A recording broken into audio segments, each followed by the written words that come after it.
Dari situlah seperti ada kekuatan yang merubah jati diri seseorang menjadi bentuk yang lain. Dari situ, itu sebatas cincin.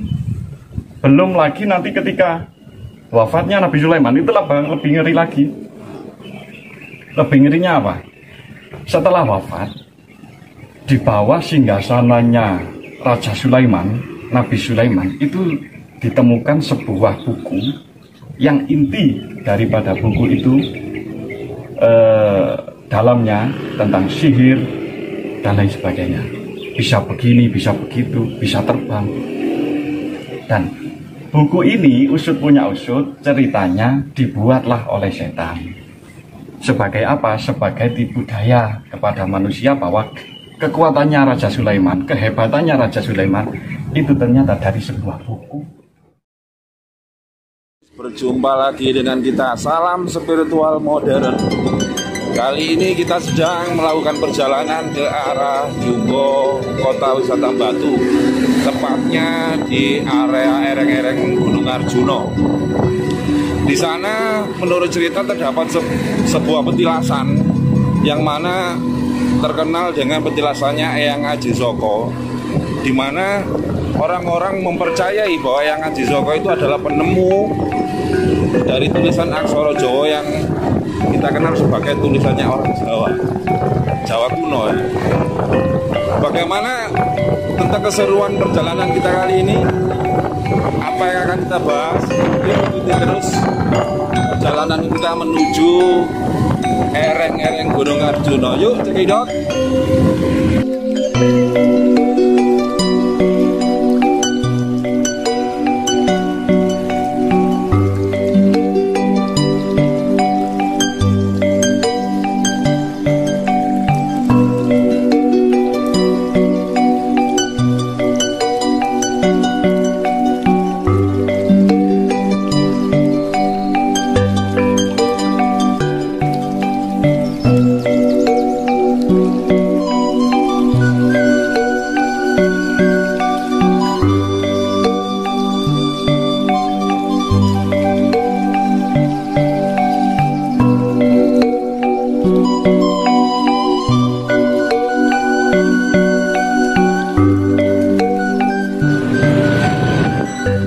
Kita tiba juga teman-teman.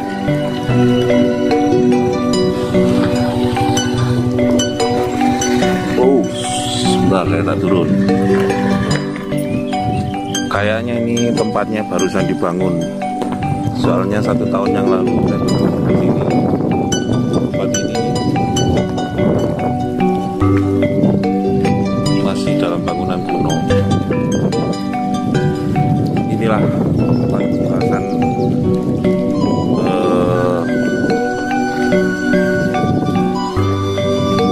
Eyang Aji Soko. Udaranya sangat sejuk sekali.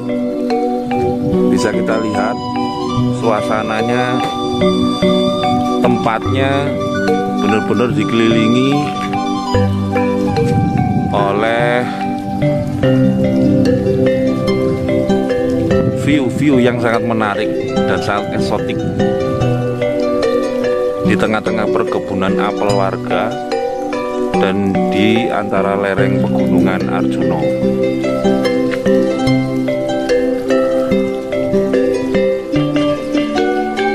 Bagi Anda semua yang mau merelaksasi otak, monggo, saya sarankan untuk ziarah ke sini sambil menikmati alam yang indah.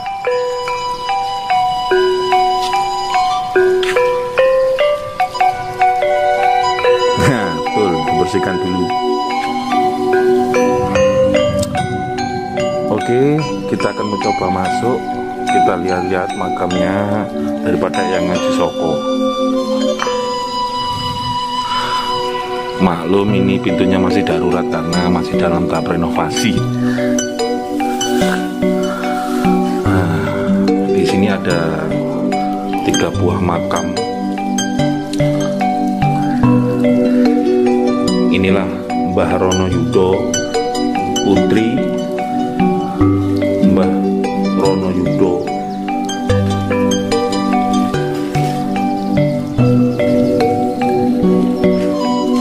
Soko, orang-orang sekitar menjulukinya dengan Mbah Rono Yudo terkenalnya.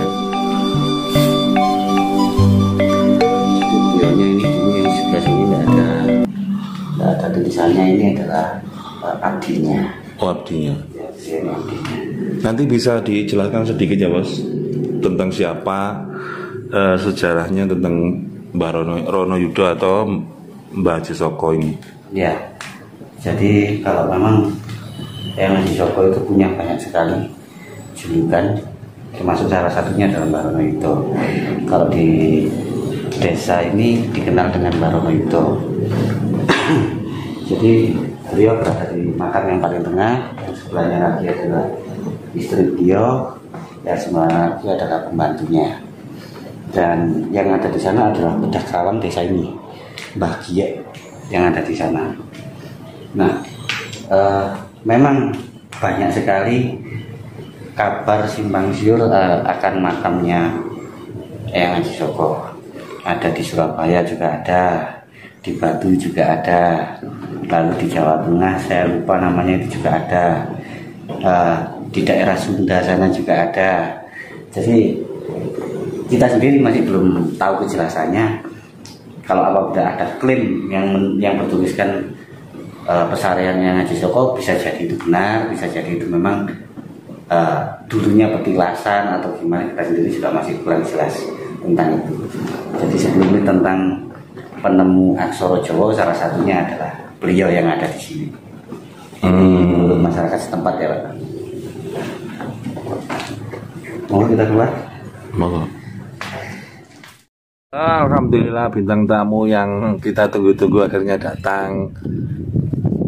Bapak Ustadz Gus Den dari Kota Malang.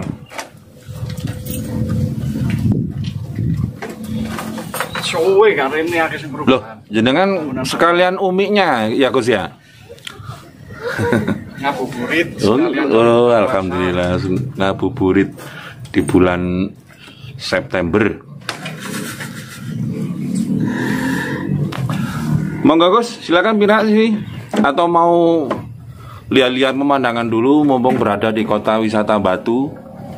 Aku mau di omah pas sampean WA. Cari ini sampean katanya gawe konten tentang gaib. Nah, makanya itulah kita mengundang jenengan ini untuk datang. Apa ngerti kena kita tambani sampean. Alhamdulillah. Wah, napa niku? Nah, memang ono di omah. Kita wong-wong lagi gawe konten pas iki. Wah. Monggo. Sip. Matur nuwun. Oh, Tak usulan sih nang baik. Bos W angsal dapat cindera mata, terus empu gandring. Kok bengkong ini ya?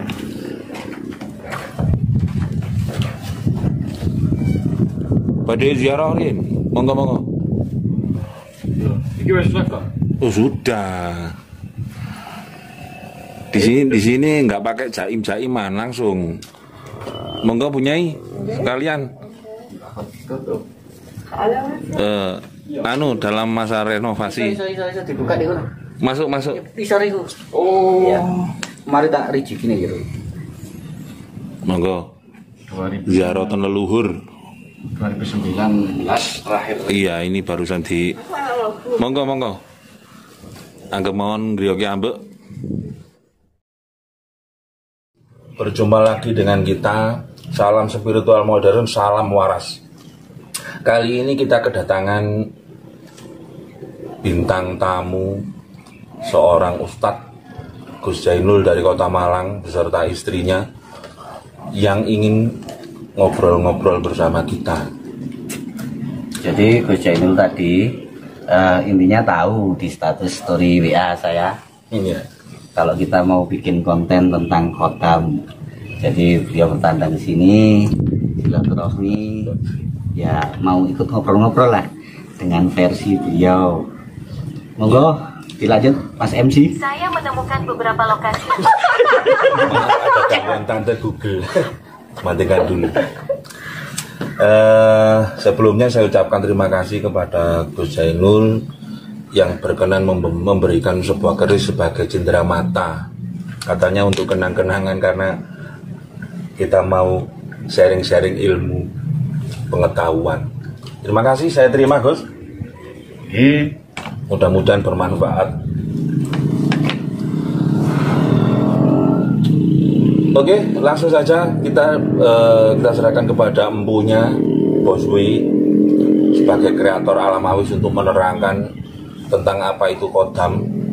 Sebenarnya kodam ini adalah sebuah permintaan email yang masuk kemarin di email kami dari kota Surabaya yang orangnya tidak mau disebutkan namanya, ingin dibuatkan video tentang pengetahuan tentang apa itu kodam. Monggo langsung mawon. Ya, jadi mungkin sebelum saya mengulas tentang kodam, karena di sini juga ada tamu, bagi kami merupakan kehormatan untuk diberikan kepada kami untuk mengulasnya lebih dulu. Monggo Gus Zainul. Terima kasih atas waktunya. Aku lek direkam kadang ambiar, kadang yo salah kaprah. Manusiawi. Cuman ngomong-ngomong soal kodam, memang istilah kodam itu lahir dari bahasa Arab. Akan tetapi kalau ditelisik secara sejarah, itu bukan eranya Kanjeng Nabi Muhammad saja yang mengenal itu. Bahkan pendahulu-pendahulu sebelum beliau itu sudah mengenal. Mulai dari Raja Sulaiman yang memiliki kerajaan begitu mewah, Nabi Idris, sampai Kanjeng Nabi Adam, itu sudah mengenal kodam. Akan tetapi istilah kodam ini begitu marak ketika masuk di Indonesia. Ada apa sebenarnya? Nah, ini unik ini, menarik. Asik ini. Kenapa kok hanya ada di Indonesia padahal kata kodam sendiri berasal dari kata bahasa Arab. Monggo dilanjut. Istilah kodam dulu diartikan sebagai pembantu, sarana pembantu.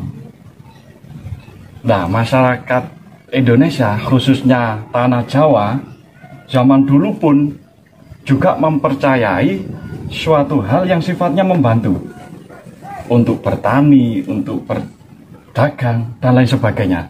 Contoh, saya menggunakan alat ini agar dagangan saya lebih laris manis. Saya menggunakan alat ini untuk mencangkul agar hasil daripada cocok tanam saya lebih maksimal dan lain sebagainya. Akhirnya para pendakwah Islam dari tanah di luar Indonesia masuk melalui situ dan pas dengan kondisi masyarakat Jawa yang saat itu sangat mempercayai sarana-sarana seperti itu. Akhirnya di Jawa lebih marak kodam daripada di luar negeri. Begitu. Nanti akan saya jelaskan salah satu contoh istilah kodam ketika di eranya Raja Sulaiman atau Nabi Sulaiman dalam Islam. Mungkin itu sebagai pembuka. Silakan dari Alam Awis kalau ada tambahan. Ya, jadi kodam itu merupakan sesuatu pembantu itu yang bersifat seperti apa atau berbentuk seperti apa, mungkin bisa didefinisikan lebih detail dari versi Islamiahnya. Monggo. Usut punya usut, kodam sendiri sebenarnya nggak ada, berbentuk apapun nggak ada. Ada yang pakai cincin, kemudian ada penghuninya jin, disebutlah kodam. Ada yang menggunakan media keris. Ini karena sakti, karena ditunggu oleh makhluk astral, jin, setan, dan lain sebagainya. Akan tetapi istilah kodam sendiri nggak ada, nggak berbentuk. Jadi sebuah energi dulu itu. Gitu ya. Nah, mungkin kita sudah mendapat penjelasan dari Gus Zainul ya. Jadi saya akan mengawalinya dengan keris. Keris pemberian dari Gus Zainul. Nah, keris di sini kan ini merupakan sebuah bentuk karya seni. Iya. Jadi orang-orang pada masyarakat kuno dulu, leluhur-leluhur kita, untuk di Jawa sendiri memiliki pusaka gaman itu yang bernama diberikan nama keris ini. Nah, di sebuah keris ini pasti memiliki pamor. Nah, pamor ini nanti akan berhubungan dengan khotam. Pamor ini nanti berhubungan dengan khotam. Kenapa seperti itu? Ya, karena pamor itu merupakan satu estetika, merupakan satu karya yang memiliki keunikan, yang memiliki karakteristik yang mana bermacam-macam. Jadi ada yang berbentuk bergambarkan beras utah, lalu anak kecil, dan macam-macam, termasuk pamor naga, pamor pagar, pamor banyu mili, dan banyak lagi yang lainnya. Jadi di pamor ini tadi, sebuah keris itu memiliki filosofinya. Nah, filosofi inilah yang menyebabkan sebuah imajinatif bagi para pemiliknya, bagi para pemegangnya. Nah, imajinatif ini nanti berhubungan dengan khotam. Kenapa? Karena ini merupakan suatu trigger ya, satu pemicu yang bisa membentuk suatu daya magis bagi pemegangnya, yang mana itu adalah merupakan daya cipta pikiran. Jadi di sini timbulnya sugesti ada di situ. Ada di situ. Nah, khotam itu sendiri kan jenengan sudah mengatakan bahwa khotam itu tidak berbentuk. Ya, memang khotam itu tidak berbentuk. Tapi kalau menurut saya, ada yang berbentuk macan, ada yang berbentuk naga, ada yang berbentuk macam-macam. Ini disinilah khotam itu menjadi sebuah sugesti yang mana diyakini akhirnya si pemilik satu benda, atau entah itu dari raja atau dari apapun, itu bisa mengaplikasikannya secara daya cipta. Jadi sekelumit seperti itu, mungkin nanti kita bisa diskusi biar ada tambahan-tambahan yang bisa kita sampaikan. Kebetulan ada, monggo. Cukup ada korelasinya, hubungannya. Yeah. Kalau Mas W tadi menyinggung keris, saya menyinggung cincin. Monggo. Konon ceritanya, wakilah Nabi Sulaiman itu punya cincin. Dan di cerita itu pula namanya khotam. Kemudian Nabi Sulaiman ini mau masuk ke kamar mandi, cincinnya dititipkan ke istrinya. Biar ya mungkinan biar nggak jatuh di kamar mandi atau lain sebagainya. Yang penting dititipkan ke istrinya. Setelah dititipkan ke istrinya, sama istrinya beliau itu dipakaikan seseorang yang wakilah seseorang itu mirip dengan pasukannya Nabi Sulaiman. Kan pasukannya Nabi Sulaiman juga tidak manusia saja, jin, setan, dan sebagainya. Akhirnya diberilah cincin ini kepada si setan itu tadi. Akhirnya berbentuklah dia menjadi sebuah manusia, persis mukanya seperti Nabi Sulaiman. Akhirnya dia keluar dari kerajaan, jalan ke pasar. Dianggaplah dia itu Raja Sulaiman, padahal bukan. Sampai disebut bahwa Nabi Sulaiman gila. Lalu raja kok ada yang jalan-jalan ke pasar, kan gak mungkin. Dari situlah seperti ada kekuatan yang merubah jati diri seseorang menjadi bentuk yang lain.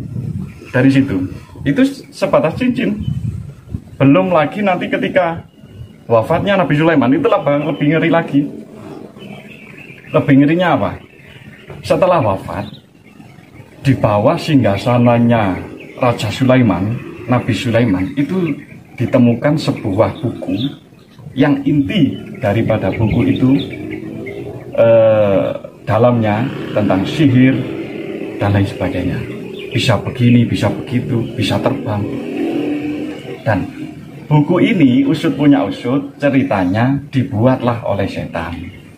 Sebagai apa? Sebagai tipu daya kepada manusia bahwa kekuatannya Raja Sulaiman, kehebatannya Raja Sulaiman itu ternyata dari sebuah buku. Nah, ini akhirnya menjadi senjata bagi mereka, bagi kaum jin atau iblis untuk menipu daya manusia.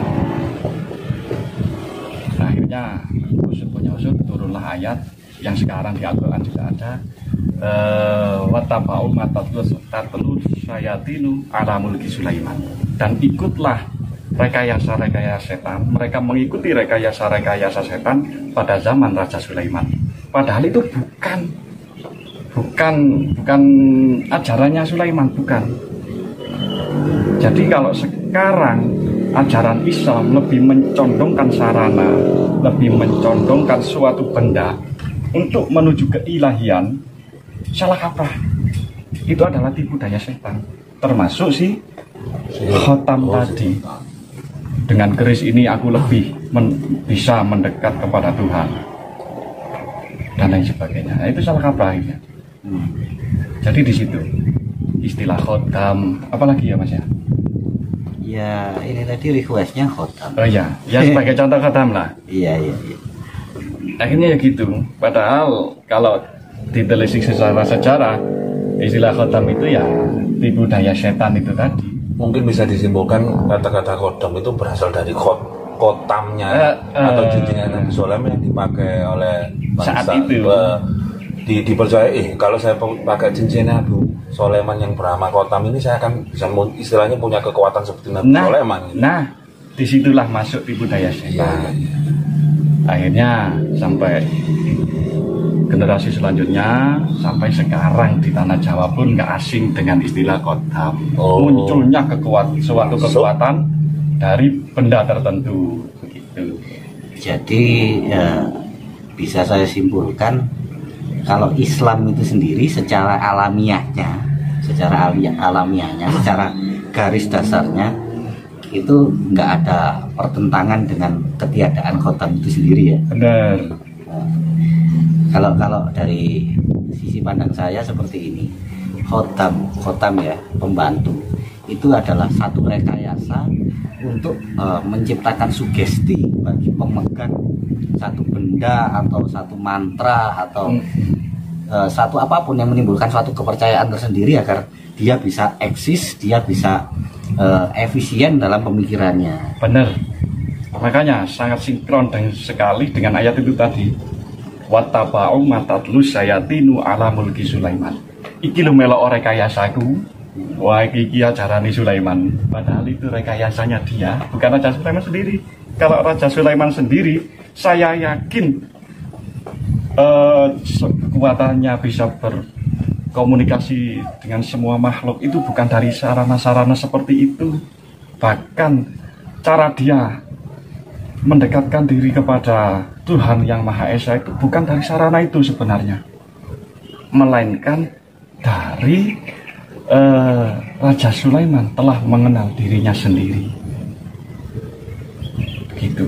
Jadi banyak salah kaprah ya di sini ya. Alhamdulillah. Banyak salah kaprah tentang kabar yang berkembang bahwa khotam macan bisa berperilaku seperti macan, dibantu oleh penunggunya, dibantu oleh yang ada di keris, di pusaka, yang ada di isim, wafak, rajah dan sebagainya memiliki khotam A, cincin ini memiliki khotam B dan sebagainya. Karena apa? Kalau kenyataannya bahwa memang khotam itu ada, seandainya memang ada, pemegang keris Banyumili misalkan, keris Banyumili ini kan untuk pengusaha, cocoknya untuk pengusaha. Jadi biar apapun yang dilakukan mendapatkan hasil, hasil berlimpah dan sebagainya, untuk bisa menghidupi semuanya yang berinteraksi dengan dia. Lalu untuk khotam beras kutah ini adalah untuk mendatangkan rezeki. Kenapa masih banyak orang-orang yang memegang satu pusaka yang berpamorkan beras kutah ataupun Banyumili ataupun yang ada di keris Umyan, itu kok kehidupannya masih biasa-biasa saja, masih pas-pasan dan sebagainya? Apakah karena unsur kemenerimaan, unsur keikhlasan? Tidak.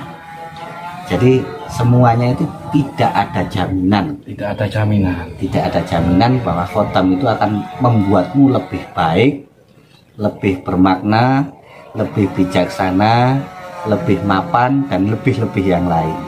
Jadi khotam kalau menurut saya itu real untuk menciptakan sugesti. Namun tadi sudah dijelaskan oleh Gus Jainul bahwa khotam itu adalah rekayasa yang ditimbulkan seperti yang diulas Gus Jainul tadi. Ya mungkin sudah cukup jelas ya seperti itu. Terakhir, tambahan. Daripada kita memburu khotam, ayo kembali ke ajaran. Kalau menurut saya, secara Islamia, janganlah lebih percaya pada benda-benda yang memiliki khotam. Lebih baik yang ada pada diri kita itu berprinsip man arofa nafsahu fakat arofa robbahu. Siapa yang mengenal dirinya, dia akan mengenal Tuhan. Kalau orang sudah mengenal dirinya, itu enak sembarang kalir. Termasuk bisa komunikasi dengan alam. Pernah saat itu Bos W mengulas, kita bisa berbicara tentang tumbuhan, kita bisa bicara tentang dengan hewan. Ternyata bisa semua dari mengenal diri sendiri itu tadi. Betul. Terakhir, untuk mempelajari diri sendiri, mungkin kita nanti atau selanjutnya membuat video seperti ini, bagaimana cara agar kita lebih bisa mengenal diri sendiri. Video selanjutnya seperti itu. Siap. Ini ada request bagus dari teman kita, dari sahabat kita, dari Gus Jainul. Ya mudah-mudahan nanti kita bisa menambah keberkahan bagi kita semua melalui video-video yang kita unggah, kita buat, dan mudah-mudahan itu semua nanti bermanfaat bagi kita semua. Amin, amin. Cukup untuk kali ini? Ya mungkin ada tambahan cukup. lagi? Ini dari sama ya? Mungkin dari pernah punyai monggo. Punyai monggo. nggak pernah mendengar hadis. Malah dia. Malah jenengan Islam yang taat belum pernah mendengar. Nah, mungkin beliaunya nyamar. Biasanya orang yang semakin tinggi ilmunya kan semakin merendah. Biasanya gini, istilah-istilah yang aneh-aneh itu yang membuat, yang menciptakan, yang menyampaikan ya biasanya yang menyampaikan itu bukan kiai yang memang benar-benar kiai yang mapan dengan spiritualitas di bidang keislamannya. Iya betul. Bukan Gus yang benar-benar Gus yang mapan dengan keislamannya. Akan tetapi orang yang mengaku Gus, orang yang mengaku ustadz, orang yang mengaku kiai. Sama sendiri tahu apa enggak? Pernah tahu apa enggak? Seorang kiai, seorang ulama agama lain, seorang pemuka agama lain memburu jenglot, memegang jenglot, pernah apa enggak? Enggak pernah. Memegang jenglot kan enggak pernah. Memburu tuyul juga enggak pernah. Berdebat dengan Nyi Roro Kidul gitu, atau Mbok Nyai Ratu Mas Nyi Roro Kidul, atau Kanjeng Ibu, atau Kanjeng Ratu, atau Kanjeng Roy. Jadi ada Roy, ada Roro, kan macam-macam itu. Itu kan biasanya memang bukan kiai yang beneran kiai gitu. Yang benar memang menganggap mereka itu memang nggak ada, buat apa dikejar memang. Nah, iya makanya. Tunggu dulu. Tapi itu satu tingkatan memang harus ada. Iya betul. Sebagai pengenalan. Kalau diibaratkan kita main ke pantai,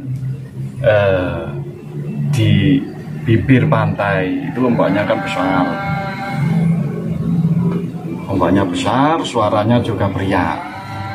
Ya sama, satu tingkatan dalam Islam ketika dia mengenal sedikit mengenai ilmu keislaman, sedikit, kemudian dia merasa menguasai beda dengan menguasai, dia akan bercerita banyak, termasuk termasuk tuyul-tuyulan tadi. Iya betul.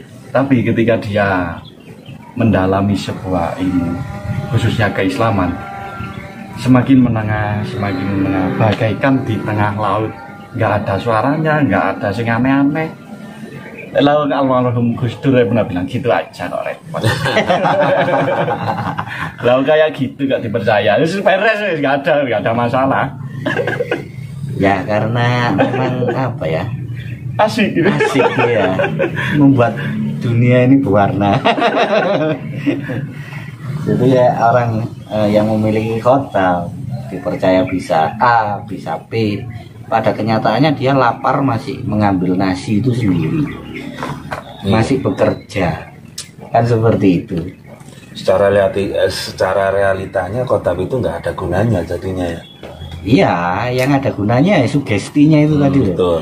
Dengan adanya sugesti memilih khotam singo barong misalkan, kerisnya di bawah pada malam hari pergi kemana jalan sendiri, jadi lebih pede, jadi lebih berani. Akhirnya kan sugesti yang ditimbulkan di situ. Asik mengulas tentang ini. Iya. Jadi mungkin mudah-mudahan dari ngobrol santai. Lagi ya. terakhir. Oh terakhir lagi. Kemarin malam ada satu fenomena asik di dalam di rumah saya. Oh iya. Di rumah tangga saya. Di rumah apa di rumah tangga? Di rumah. Usut punya usut. Adik saya, istri saya, kok bisa yo membaca satu kalimat menimbulkan hasil yang luar biasa. Contoh, kemarin bilang apa? Sing tentang koin bisa mengeluarkan kekuatan. Ya Fatah ya Rozak. Diamalkan terus sampai dia benar-benar kaya. Apa sih? Di mana rahasianya sebenarnya?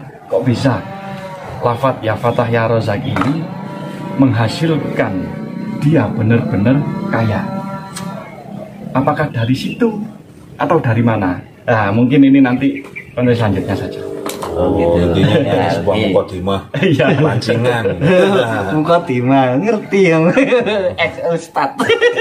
Ngerti bahasa Islam. Nah, saya kan sering nyecep ilmunya dari kajian ini juga. Oke teman-teman, mungkin sampai saat ini saja perjumpaan kita kali ini. Jangan lupa bagi Anda yang ingin bertanya atau ingin dibuatkan sebuah video tentang sebuah pengetahuan yang Anda merasa belum mengerti atau ingin mencari rujukan yang lain, silakan komen di bawah atau langsung japri ke email kami. Nanti kita sertakan di link di bawah. Oke? Selamat berjumpa lagi dan salam suara.